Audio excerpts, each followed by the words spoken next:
I'm Sharice Nicole with CNikky.com. We are here at the premiere of Brotherly Love, and we caught up with Datari Turner, who gave us the lowdown on what he thought of Dame Dash's speech about being a boss. Oh yeah, well I'm executive producer and I created a show called Growing Up Hip Hop for WeTV. So it's with all of the kids of like hip hop icons. So Angela Simmons, you know, Romeo. We got Tiffany Lighty, who's Chris Lighty's daughter. Boogie Dash, who's Damon Dash's son. Christina DeBarge, who's James DeBarge's daughter. So it's like this huge cast of just kind of like these kids that, you know, have famous parents. Yeah. That's actually a really good concept. Yeah, very original. So it's just following like what they're doing now in their life? Yeah, where they're walking in their parent. You know, WeTV greenlit the show, so we're shooting right now. They gave us 8 episodes. So yeah, it's kind of like how these young kids are like all like young entrepreneurs. You know, Romeo has got a clothing line and acting and doing all these things, and Angela Simmons wants to be Donna Karen. She's like, so like all of these kids are kind of like brooding moguls. You know, TJ Mizell, Jam Master Jay's son is in the show, and Pepper from Salt and Pepper's daughter's in the show. It's like a huge cast. So yeah, it's just showing how they kind of go through life and balance life and just trying to figure things out, you know. Yeah. It's shot everywhere or here in New York or? Well, we just came back from Miami because we shot in Miami because Chris Lighty's daughter, Tiffany, lives there. And we're shooting in LA and then shooting in New York as well. So we're kind of all over the place. You know, that's one thing that we love about you, and that's why I say we all know who you are, because you create so many opportunities for people, and we really appreciate that. We really appreciate you. We need more of you. Can you multiply a few times, just a few times? I'm trying. I mean, my company has produced 20 films in 5 years, so you know, I'm doing the best I can. I got a lot of stuff coming out this year too, a lot of films. Yeah. Well, what's your motivation? I mean, how do you become so ambitious and then you push forward and make things happen?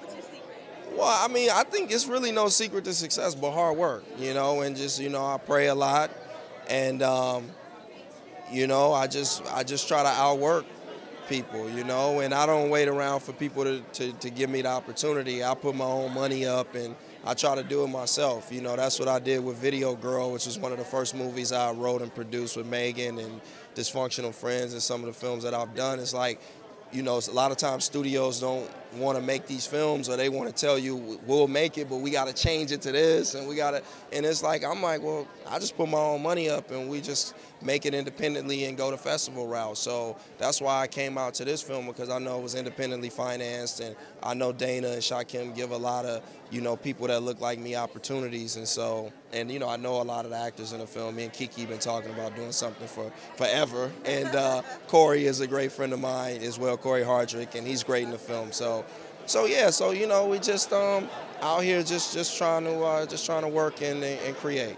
So.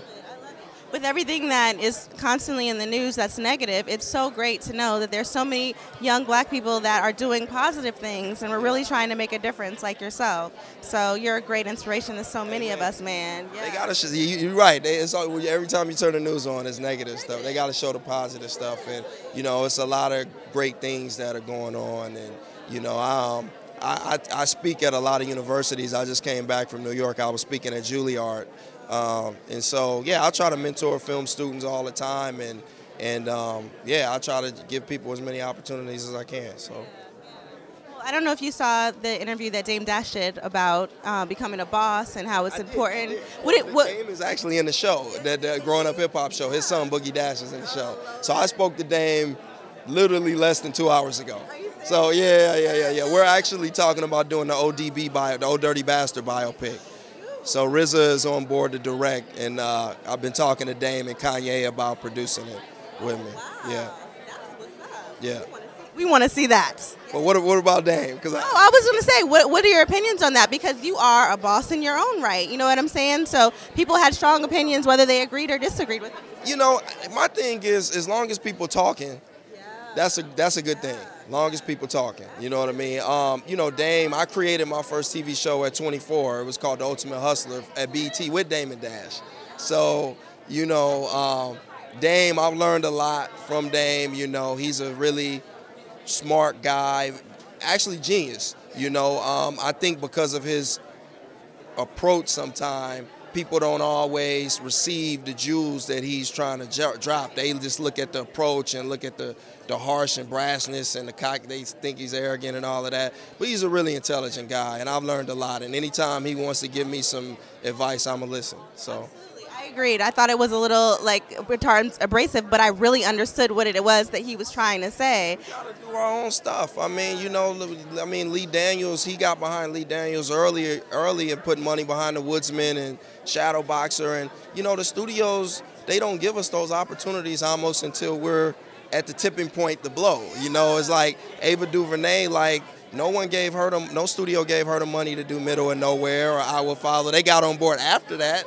That all he was saying is we just got to create our own opportunities and not wait around for people to do it for us. That's all he was saying. So, if you can get through all of the, like I said, and just get the underlying message, I thought it was positive. I agree. Well, thank you so much. I have to let you go. I'm Sharice Nicole. Thanks for watching CNikky.com. Be sure to check out Brotherly Love in your theaters. And remember, to know what's good in Hollywood, you gotta see Nikki.